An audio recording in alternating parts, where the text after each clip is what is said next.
I also have the Reverend Dr. Justin Shamel, who's also going to co-host with me. So we're glad that all of you are here to celebrate as we launch Journey with Jesus through Black History. So we're glad that all of you are here to celebrate as we launch Journey with Jesus through Black History. As we continue with our discussion today, first I'm going to ask Dr. Porter if he will just share more about who you are, about the book, and tell us maybe a fun fact or something funny about yourself, and then I'll ask Jason to do the same. And so just something you feel comfortable with everybody knowing, so we get to, have a chance to dialogue with you a little bit more. We want to thank you for Rhoda McKinney Jones, who's also joining us. And if other people, please put your name in the chat, and also just let us know what city or state you're from as well, so we can recognize you. So thank you, Dr. Porter. Thank you very much, Dr. Cheryl, and thank you so much also, Dr. Justin and Judson Press. Now, something about myself. I am not a historian. That's the beginning. I need to say that from the very beginning, that really I am by vocation a journalist, and then by calling a Christian minister. And so that really is, I guess, the hermeneutic in which I approach Journey with Jesus through Black history, and really the way in which I do what I do. Fun fact, a few moments ago, you may have heard an echo. That was because the elder of the church, who is 90, he is right here. He's joining me for this. He wanted to be part of this, and he is certainly savvy. And so we just thought it was good for him to be with us. I don't have a fun fact. Maybe something else will come out as we share together. Well, thank you, Dr. Porter. Mm-hmm. And hello to the wonderful seasoned senior who has joined us. You said he's 90 years old, so thank you for being here and your support. And all right, Dr. Justin, tell us a little bit about yourself. And also, just to let you know, Justin is an upcoming Judson Press author this year, so he'll tell you a little bit about his book as well as himself. And we want to thank Amber and Rachel and Patricia also for joining us. Hello to each of you. Good morning, ladies and gentlemen, and especially good morning to Ms. Cheryl and also Dr. Porter. Congratulations, Dr. Porter, on this release. Truly exciting for this release. About me, I'm a young kid who was born and raised in Louisville, Kentucky, who loves some college basketball, go Louisville Cardinals, but also a person who just liked to be around people. I like to laugh, and also like to make folks laugh. Folks say I look like D.L. Hughley, so I don't make his money, but I sure enough will try to make him laugh. All right, and tell us a little bit about your upcoming book. The book that I'm working on is about to completion.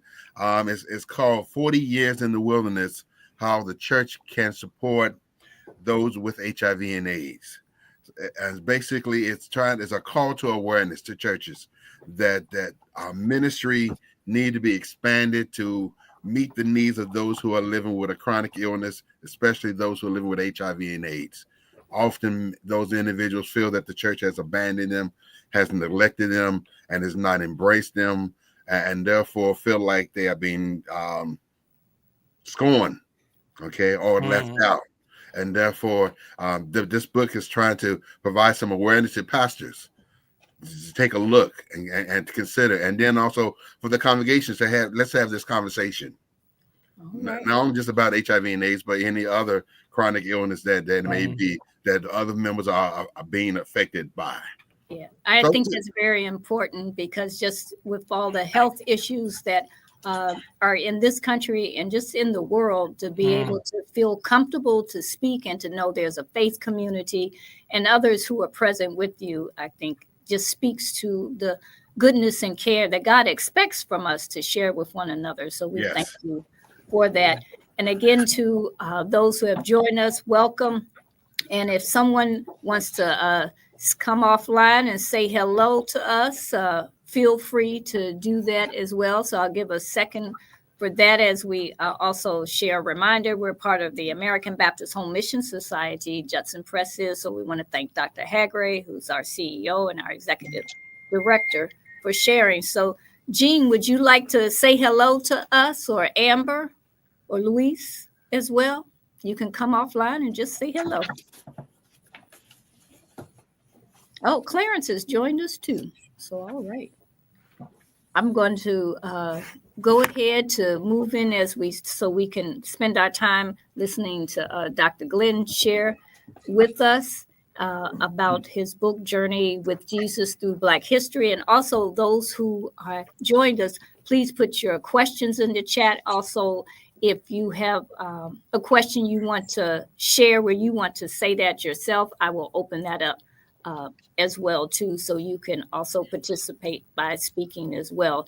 So first we'll talk about and ask Dr. Glenn, can you share with us, and these are just some short statements you might want, we want you to respond to, what made you decide to write this book? And then also, when you heard that Judson Press said, we'll publish the book, share with us your thoughts and feelings about that. So why you wanted to write the book and your thoughts and feelings behind it. The climate in which we find ourselves in was a compelling force for me to say, we really need to write this book. We really need to make sure that we preserve African-American history. We need to make sure that we not only preserve it, but at the same time that we publish it. In other words, it's one thing to preserve it, to hold on to it. Mm-hmm. But then at the same time, we need to publish it. We need to get it all together, and we need to share it. And look, I'm the preacher in me, the alliteration. We need to pass it on. Mm-hmm. In other words, we need to make sure that we disseminate it and that we get the story out. And really, that's what Carter G. Woodson was about. He was about, preserving. Mm-hmm. He was about publishing, making sure that it was disseminated, and about passing it out. And as I did a quick, very unscientific survey about the source of Black history, where do we end up getting our Black history from? It's from the home, mm-hmm. and from the church. Mm-hmm. And so that means that we have a compelling call to action to be able to do something, to be able to get the story out. And so that was really the power behind mm-hmm. my writing the book. Now, when Judson Press said, yes, and go forth and do it, there was a whole lot of gratefulness and angst at the same time mm-hmm. Because of rolling deadlines and a whole lot of other things. The church in which I serve, Queen Street, and I see we've got some Queen Street members who are joining us, they will be able to attest to the fact that in addition to the pastorate, mm-hmm. I'm also a chaplain, a hospital chaplain. Oh, okay. And I've been doing that now for about a year. And so in addition to the regular responsibilities as a pastor, then there are the responsibilities as a chaplain, not to mention first and foremost, as a husband and father. So now all these responsibilities were rolling along. And Queen Street, thank you, Queen Street, was very, very compassionate and caring and understanding. And we have a great team of leaders and workers in the church and the clergy team to be able to make me find the time to be able to do this. So I'm very, very thankful for that. Okay, and thank you. And Justin, I see there's a question by Rhoda. Can you? Yes, Rhoda McKinney Jones is asking Glenn if you would talk about how you use your journalism experience in writing this project. Okay, Rhoda, of course, helped edit the book, the manuscript. So it was great working with her as a journalist. See, that was my first vocation. So as a journalist, I'm looking at the relevance, the timeliness of anything, of ministry. And really, my interest in ministry married with my interest in journalism. And let me explain that. My interest in journalism began post Watergate. So you're talking about Woodward and Bernstein and the Washington Post. And so when I had that interest in journalism, it was because I understood that there was a social responsibility, that an informed community can make informed decisions, right? And so that understanding of social responsibility, it connects seamlessly with the church. And in fact, Luke's gospel, Luke chapter 4, the scripture that we really use for this work deals with social justice and social responsibility. And so we just kind of, bring the two together. That's what we try to do. And Rhoda helped. Thank you so very much, Rhoda, for your. She also comes from that journalistic background and did a phenomenal job as editor for us. Okay. I was, in reading your manuscript and everything, I was wondering what made you decide that not only to write the book when you decided then, but based on now what's happening in our country with, post elections and so forth. How do you see what you've written already and how it speaks to what's happening now, and how that can lay a future plan, for generations to come? Yeah. I believe it's critical. And each one of us plays a part in trying to tell the story of what is going on. I'd like to read, I'm trying to find a quote here that kind of lays out the timeliness of what we're doing.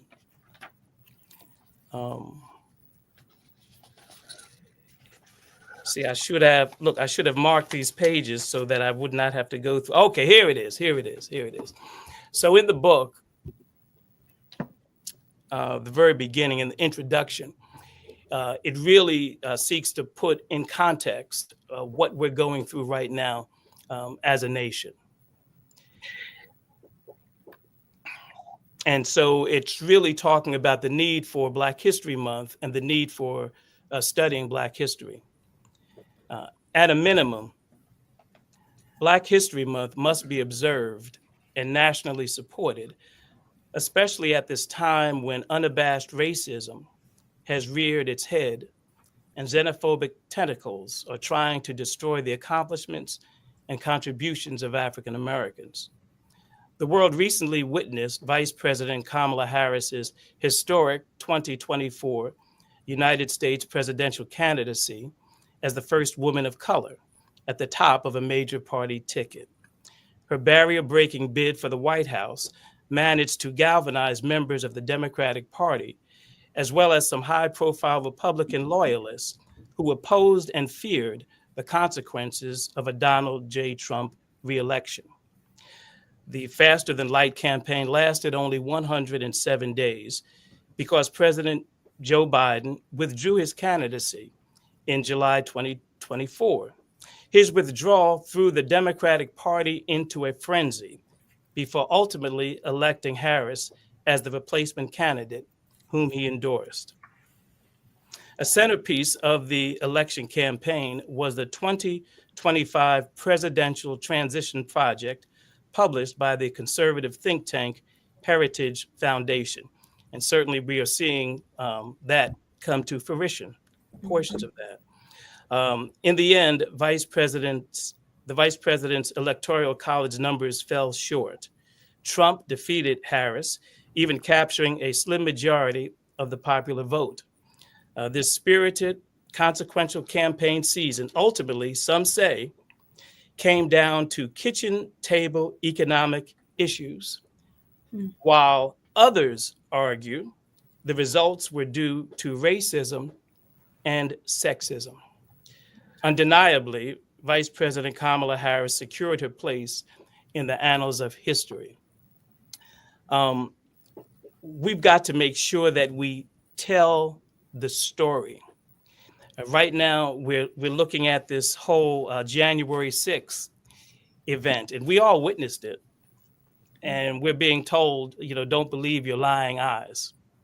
We all witnessed it. So there's a need, I believe, for us to preserve, to be able to share that history, so that generations, succeeding generations, they know, and even generations right now, folk need to be aware. Right. Yeah. Yes. Thank you for sharing that. I wanted you to talk a little bit more about, you mentioned kitchen table economics, and then there's also something in the chat that Judson can bring up. But if you can explain a little bit more, just talk about kitchen. Sure. So folk are talking about hey, buying eggs, buying milk, just going to the store, getting groceries, getting gas for your car. There was a lot of concern, some would say, about just regular kitchen table concerns, those things that we talk about when we sit at the kitchen table.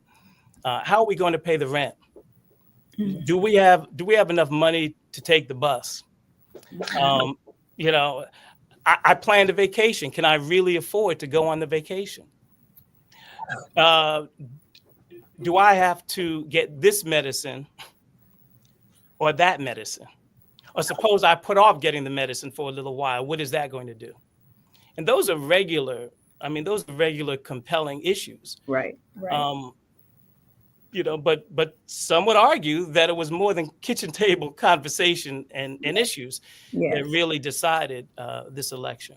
Yeah, thank you for that. And thank you, Jennifer Sanborn. She talks about how we saw the history, as you said, right in our own eyes. So thank you, Jennifer. And Justin, there's another comment there in our chat that we can address too. But yeah, Luis, and my concern is that I would like to see the African American community more involved and commit with struggle around the world, specifically in Haiti.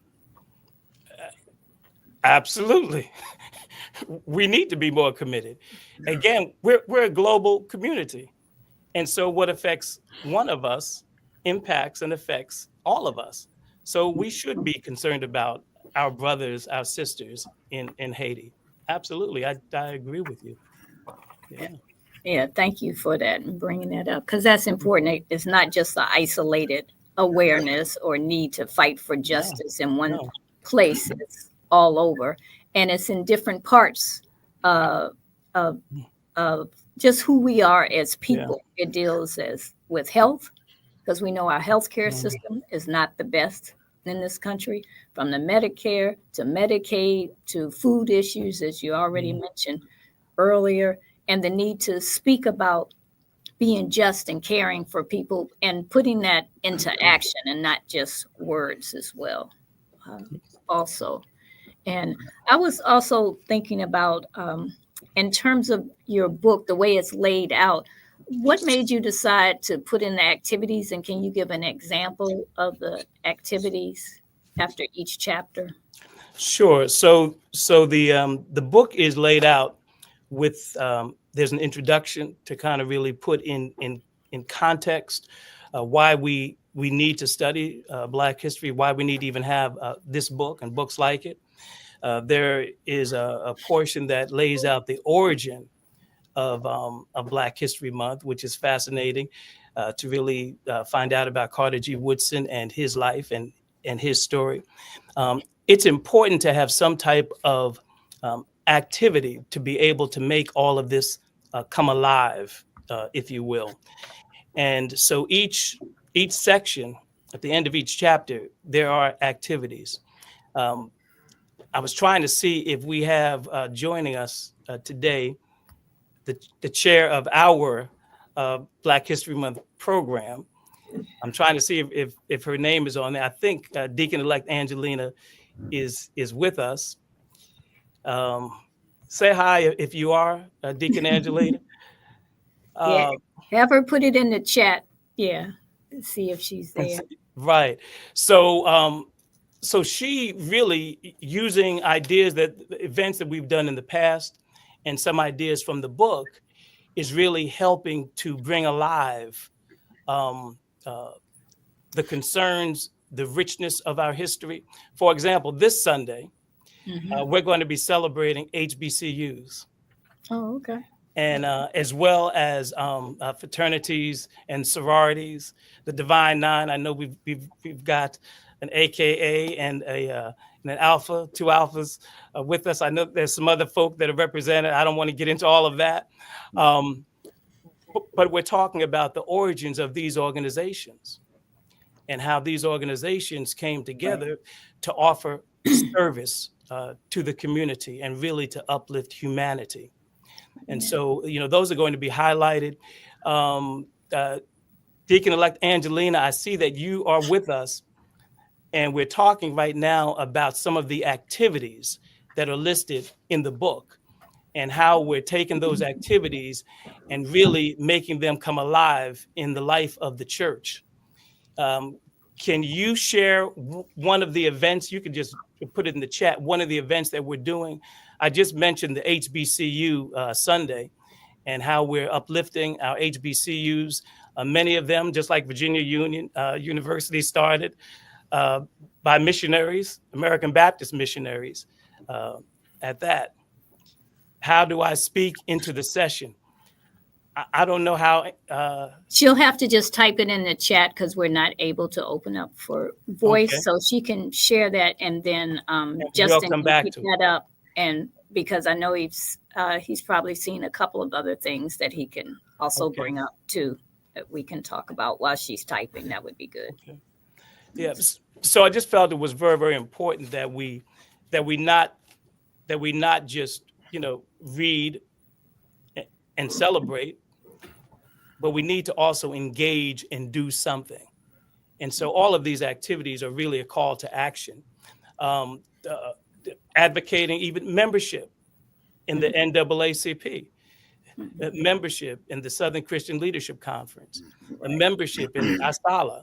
I mean, these are organizations that I think to some extent, there was a time, perhaps after the election of Barack Obama, when we thought that we were living in some type of that era, right? That we didn't need these organizations, and now we're discovering how much we need them. Yeah. So, yeah. Thank you.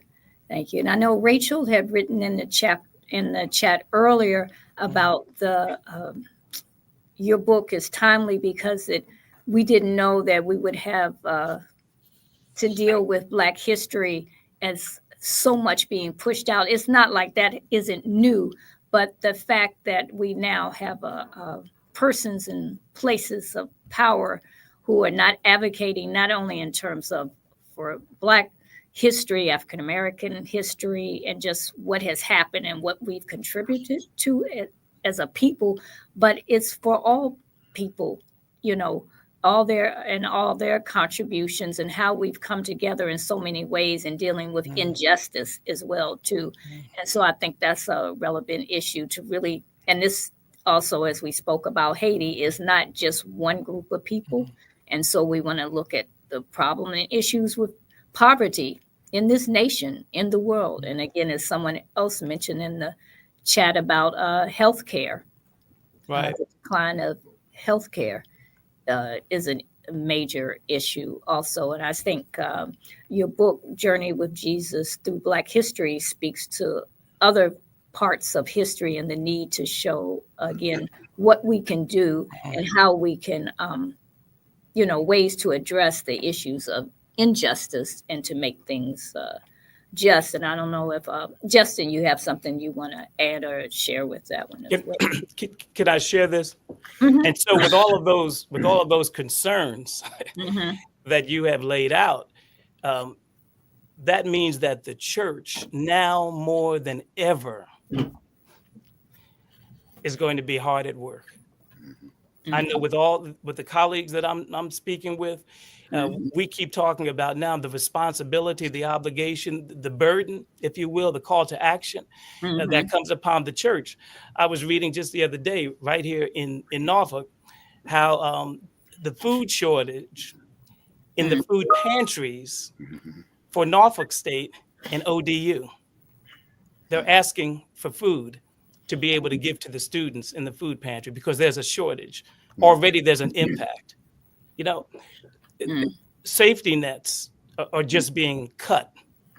Right. Right. And so it's calling upon the church now more than ever to really be that church that Jesus has talked about. And certainly we use in the book, we use Luke chapter 4 as the foundation for a lot of what we read and discuss in this journey.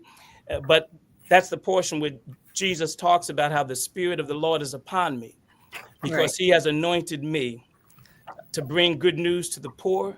He has sent me to proclaim release to the captives and recovery of sight to the blind, to let the oppressed go free, to proclaim the year of the Lord's favor. That is a social justice gospel. And that's what we're called to be about as the church. Yes, and you mentioned earlier about, the different fraternities, sororities, excuse me, and everyone coming together, and that the community, and where the church is a part of the community and helps to set the tone for that, is important that we all really work together. I know, being an AKA myself, hey, and so we have to do more than even, just again, the meeting time. What are the actions we're doing to make things happen? And Justin, you were going to share something as well. Angelina typed that they have incorporated Black History exhibits to create a vision for greater learning.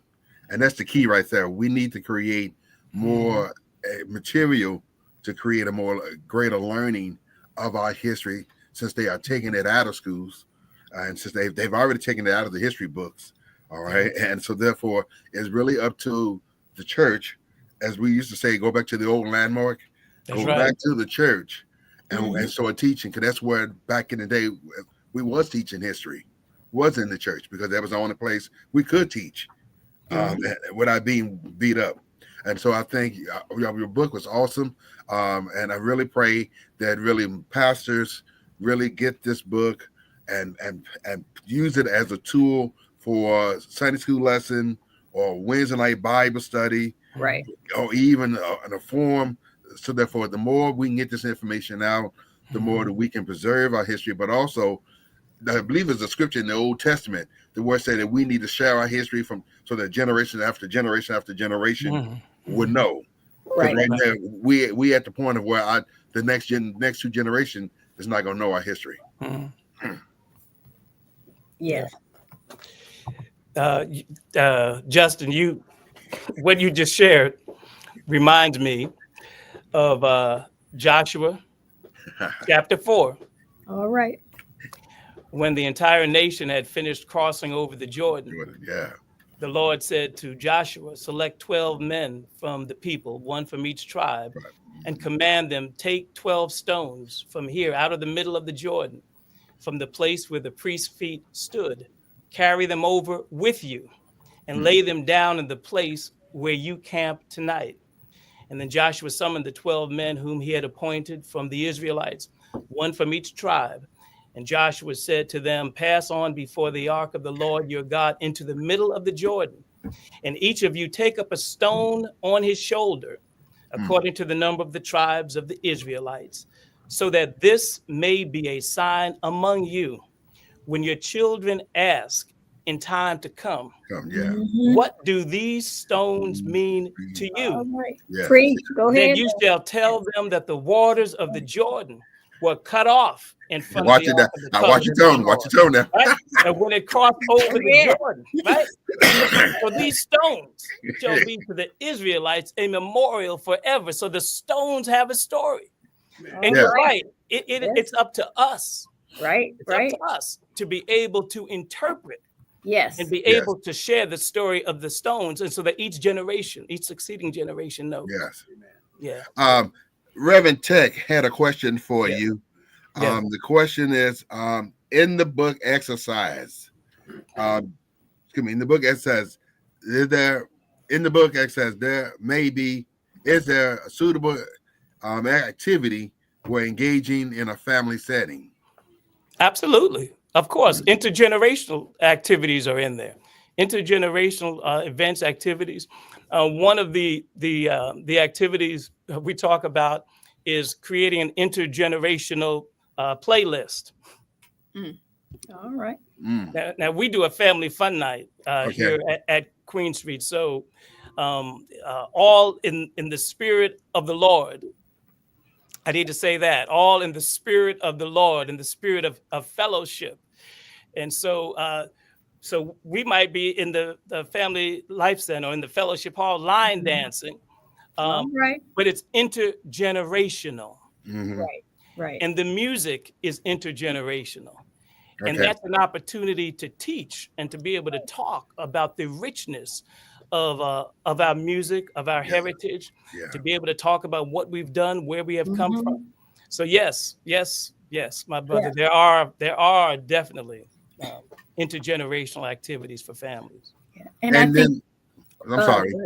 Oh, I was thinking just when you mentioned about with the line dancing, that can be done in families, you know, in settings, whether you're inside or you have something outside, and in community groups too. So you have different generations of music, different types of music. So people are working together, you know, they're having fun together, and they're also learning, not only in terms from an educational standpoint, but also learning about each other. And I think that's important as well, too, because the more you get to learn other people and have a interaction with them, that helps to open up dialogue. And so it's persons being able to speak and to have fun together. And then even persons who may not feel as comfortable, some, you know, music is known as a universal language. So that's a way to bring people together. And if you have different abilities and needs as well, too, there are ways that you can connect. So thank you for that, as well as saying about the stones, because we don't, you know, the scripture tells us about the stones crying out for us. We want to be able to speak and cry out ourselves in different ways of communication to share God's justice and to do justice for each other. And Justin? Miss Angelina also stated that this book can also be a learning tool for seminaries as ministers are preparing to strengthen families and communities. Yes. Can I mention something and then I'll respond to that? Chapter 2 of the book, the activity, from Motown to Bad Boy Records, create an intergenerational playlist that covers the music eras of your family or friends, from the youngest to the oldest. Have fun and touch on several musical genres. Every generation has its own soundtrack. So you may share music from the silent generation, the baby boomer generation, Generation X, millennials, Generation Z. Discuss the meaning behind the music and how it influenced or expressed the times. And so that's directly to the question. So as a learning tool for seminarians, absolutely. So throughout the book, if we just deal with the sermons, let me say that. So I was a student of and mentee of Dr. Samuel DeWitt Proctor. Okay. So I'm not saying that I was the best student, and I know certainly he had a whole lot of mentees. But I did try to take copious notes. And so Dr. Henry Mitchell, Miles Jerome Jones, Samuel DeWitt Proctor, Paul Nichols, all of these folk were my instructors. And all of them offered a great appreciation for sermon preparation, for liturgical seasons, for social justice, for being aware of the environment. We don't do what we do as the church in isolation. And I think that Dr. Kinney, you're talking about seminary, Dr. Kinney offers the foreword for the book. And look, he makes it sound great. You know, whatever he writes is right. So right. So this is Dr. Kinney, not me. This is Dr. Kinney. He says sociology helps us to understand that those who gain benefits through a lie seldom provide the impulse for prophetic action that the altars present, that alters present existence that is grounded in a lie.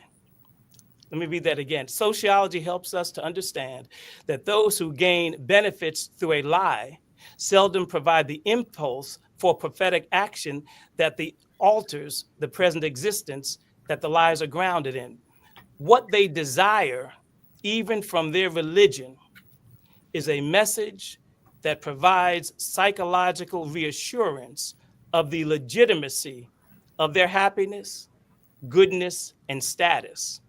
And when these elements of comfort are threatened, books are banned, research is trashed, ignorance is inspirational, liars are lionized, and truth tellers are vilified. Yeah, that's what Dr. Kinney says. So I think we need some more truth tellers. Yes. We need some more truth tellers. Right. I have a question for you. In chapter 6, you talk about how, in chapter 6, you talk about how Mary was probably, and Joseph were probably, delighted about knowing they were going to have a baby boy. They were going to name him Jesus. But then you talk about how a man became so uneasy about truth and faith. On one hand, you have this pronouncement of Jesus' birth, and they're happy. But then you also have to deal with people like Pontius Pilate who aren't happy that someone's coming to be the deliverer, the savior, the Messiah. And so I was just wondering how you explain that in context of church and with Christianity today. We have those who are proponents and Christians of justice, but there's a limited vision, in my viewpoint, of their understanding of justice when God calls us to a greater vision and action again of justice. Yeah, there is absolutely a limited view. I was listening or reading this morning, and I understand that the president has signed another executive order. This one has to do with what he calls an assault on Christianity. And so he alone is seeking to create some type of executive order that he believes is going to do something to lift up what he calls or to go after anti-Christian activities. Now, there's a whole lot that's wrong with that. And first, I would say, coming from the person who is lifting up this whole executive order, this person who, in fact, would not even put his hands on the Bible when taking the oath of office. Right. And so, what is the message? And so the question becomes, well, if in fact you believe that there are these anti-Christian forces and you're going to go after people who are anti-Christian, what about all these other religions? What about the separation of church and state? I don't, I have a problem with the state dictating that when the children go in the classroom, they have to read, memorize, adhere to the 10 commandments that are posted. Now, I'm going back to the first place we learned all of this ought to be in the home. And maybe in our place of worship, our house of worship. So I think the uneasy truths that Jesus was talking about, it made the folk uncomfortable because he was starting to challenge the status quo. He was starting to challenge those things that they were comfortable in. And the more that he preached, the more they did not want to hear it, to the extent that they were ready to run him out of the city. They were ready to throw him off a cliff because they didn't want to hear it. Initially, they received him gladly. Oh my goodness. Yeah. Joe and Mary's boy has come home and he's preaching. Look, he's a preacher now. And then the more he started to preach some hard truths, started speaking truth to power, they didn't want to hear it. And we see the same thing. We see the same thing today. That was a question, Dr. Porter. If your great-great-grandparents was alive, what advice do you imagine they would give Generation Z to survive and thrive in this time of history? That's a good question. I have no idea. That is a good question. I guess, and I'm saying that's a good question because could they have ever imagined a world like this?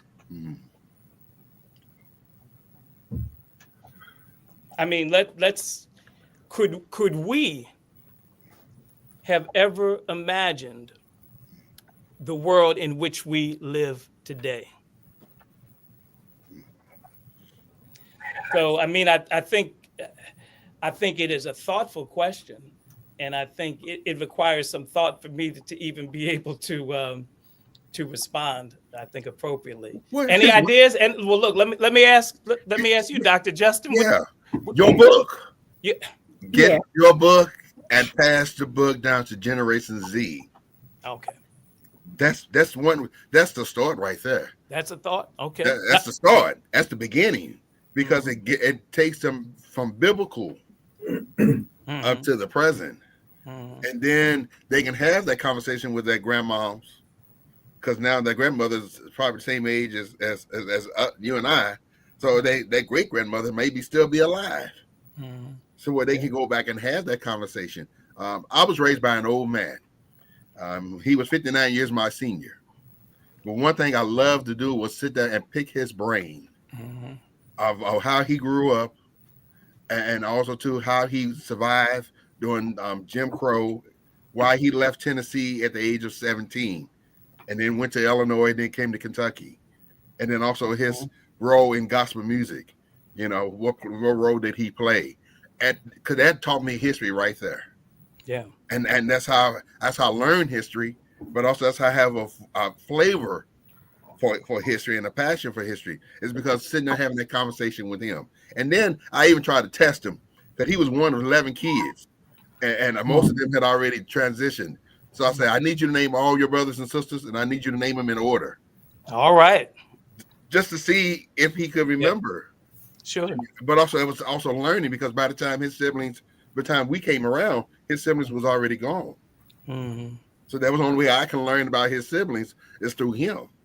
Yeah. And your book opens up the conversation, provides an opportunity to have the conversation about history. Yeah. Right. And see, we've got to have the conversation.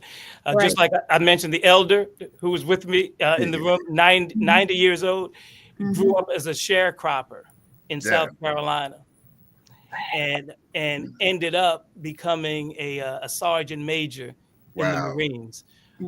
2 Purple Hearts, with a very distinguished career. Wow.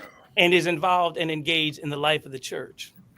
Amber is joining us this morning. Amber, because see, now Black history is all around us, right? Right. Amber, and I hope I'm not going to embarrass her, but Amber grew up in the church,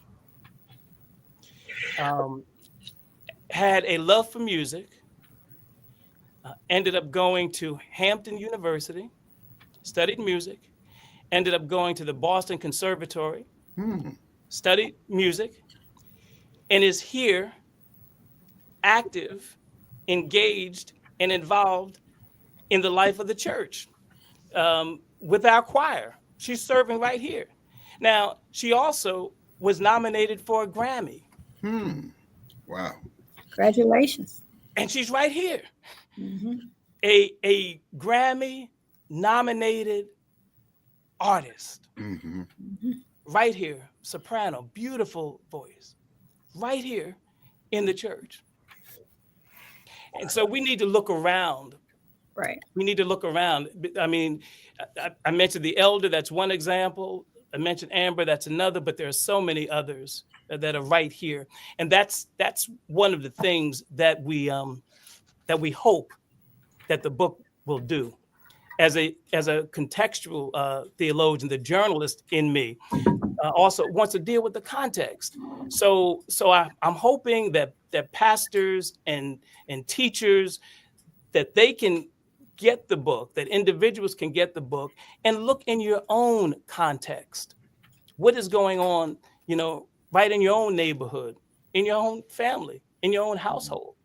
Yeah. I was thinking that with your book, that persons can go back in history and, choose different historical figures, moments, and times, and not only look at it for what we just kind of traditionally read about something, but look into it in terms of the foods, what type of clothing they were wearing, what did the church look like, what were families like, what type of games and so forth, so that when you're introducing history to younger persons, they then can make a connection. Oh, we eat this still, or we don't eat this. But, to have, like with your activities, where they become more involved, like they can hear the story read or the history lesson read, they can act it out in a play. There's some different ways that we can become more creative with that. And your book can be a basis for that, because it helps give also a reading list that will help persons who can serve as the curators for coming up with ideas. And then younger persons know how to do research on things they want to research on, and they have to do research in school, so they can also look up even more contemporary persons, or among themselves, who would they consider, a strong leader, or look at who they are and how they can develop their leadership skills and how they're participating in history and what they do as well, and create activities with that also, so it's not just one-dimensional way of thinking and learning and so forth. And I think, Dr. Rhoda put in about, young people are not reading, and what are some other different activities? I listed some, but do you have other ones and stories that will help to reach younger generations and to become more intergenerational? Because not only young people may not be reading as much, but a lot of older persons don't read as much too. And we push a lot with video. So how can we make storytelling and passing that on more effective and impactful for people? Yeah, and the activities here are meant to just start the discussion. So I mean, you can take an activity here and make it your own. And so some of the intergenerational activities, they're mentioned, but I mean, it's certainly not an exhaustive list. But I want to encourage folk to take the ideas and embellish them and make them your own. And look, and then let me know, so I can maybe include them later on in the updated volume. Dr. Cheryl, see? I appreciate that. Thank you. Thank you. And I see Dr. Trinette is asking a question as we move toward wrapping up soon about, and I think this is a really good question there. Like she says about, there are people, like Amber in the church. And how is she still, how does Amber can respond to this as well, too? How, as a pastor, are you involving Amber not only in music, but, from a historical sense, and what is she passing on, and what are the other generations learning from her and how to be able to involve other persons who are part of our community that may not be in the church, but who have something to share. Amber is actually mentioned in the book, okay? On page 83 in the book, we talk about how in 2017, Amber took a leap of faith. She gave full attention to her gift of music. She believed God would provide. Amber had already honed her skills by training and earning degrees at Hampton University and the Boston Conservatory, another spiritual step in her journey.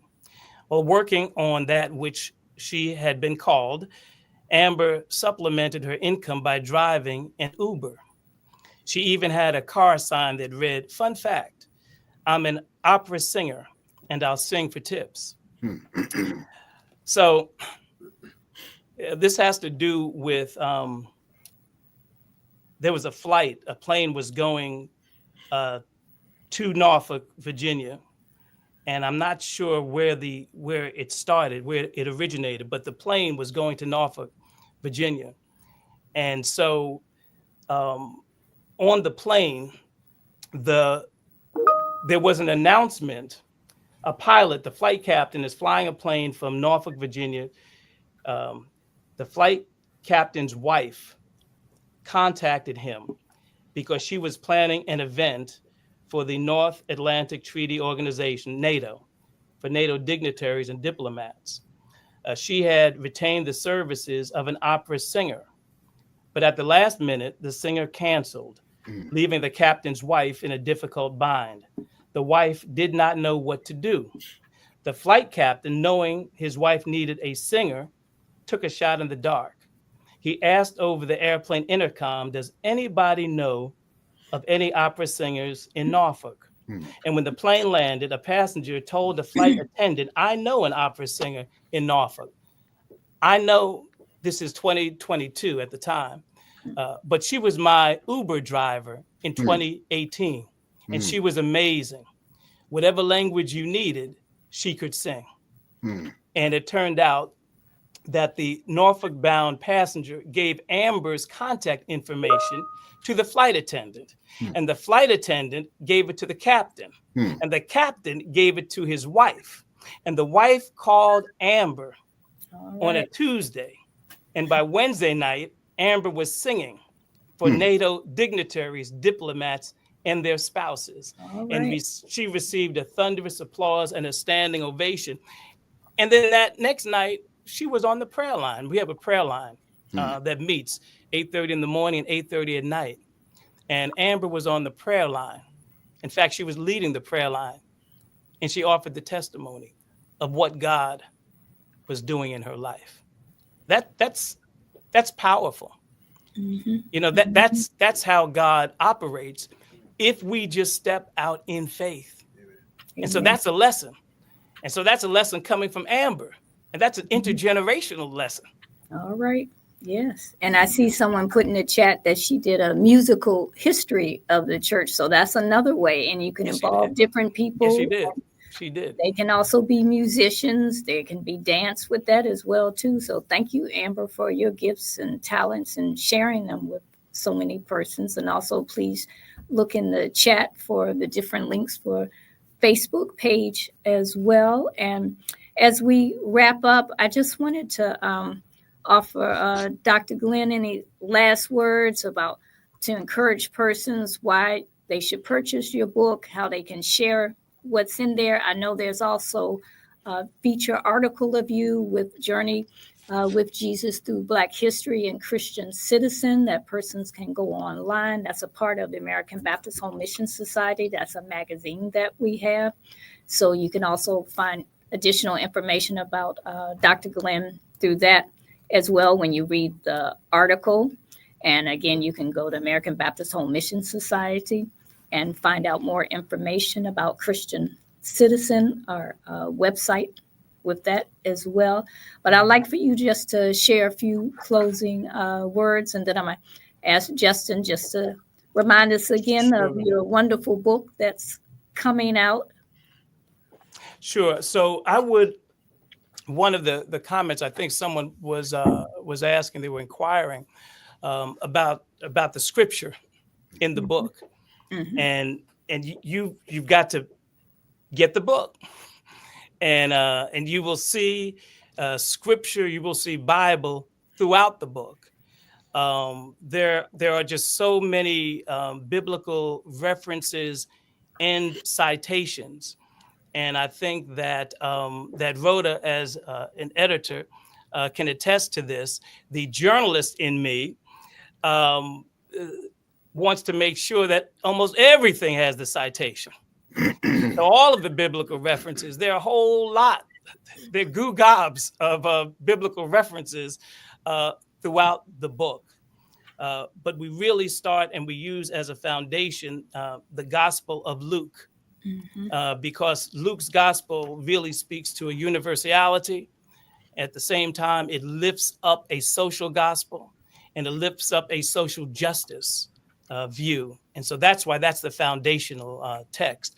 But that is the text that drives the whole work. So throughout the book, we are literally, we're walking with Jesus, and we're taking this journey that is able to connect. Luke, in writing Luke's gospel, he set out to write an orderly account. He was not an eyewitness to what Jesus did, but he got information from eyewitnesses. He leaned on folk, and he sought to write an orderly account. And that's what we have in Luke's gospel. And then we have Carter G. Woodson seeking to write an orderly account, if you will, to preserve the history of Black folk. And so the book combines both of them. And so to our brother or sister who was raising that question, get the book. Get the book. You will see it's in the book. Encourage others. Thank you. Thank you. Yes. There are quite a bit of scripture, and you'll be able to make that connection. And we thank you so much for everyone joining us. And Justin, that's just before I give closing remarks, I'd like to hear about your upcoming book with Judson Press as well. And both of you are going to be at Proctor. I forgot the Samuel Dewey Proctor Conference, which begins this month on the 17th of February. So if you're there, please stop by to meet and greet both of them as well. And we're having a book signing with Dr. Glenn as well. So we'll look forward to seeing you. Again, thank you, Cheryl, and also Judson Press for giving me this opportunity to pen this work. The name of the book, again, is called 40 Years in the Wilderness, How the Church Can Support those with HIV and AIDS, and coming out this spring. All right. Thank you. And again, just want to share with you Journey with Jesus by Dr. Glenn Porter, Journey with Jesus Through Black History. It's available. You can go online at judsonpress.com and order your book. We look forward to learning and more and hearing from all of you, as well as Dr. Porter. I definitely want to thank Rachel, our associate publisher, as well as Denise and Saeed and just everyone, and Gail, who's been a part of this journey to make this happen today. And definitely thank our engineer, Jennifer, who's behind the scenes making things happen. So we look forward to seeing all of you. And thank you, everyone, for joining in and listening. And please share Journey with Jesus Through Black History by Dr. Glenn E. Porter. God bless you and have a wonderful day. Take care. Thank you. Bye-bye. Thank you.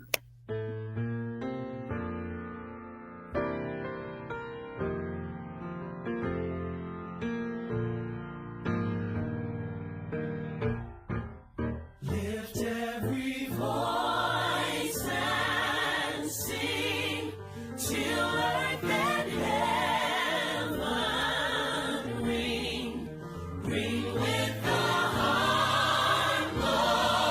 harmonies.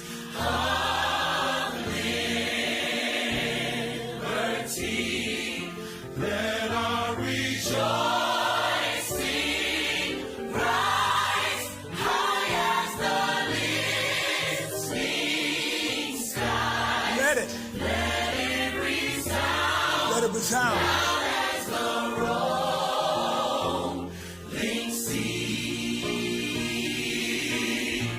I like this part right here. Come on. Sing a song full of the faith that the dark past has taught us.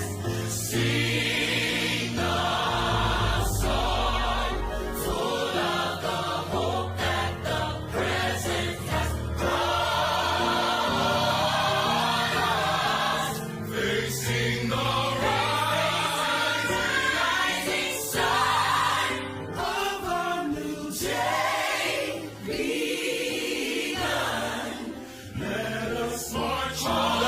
on. Till victory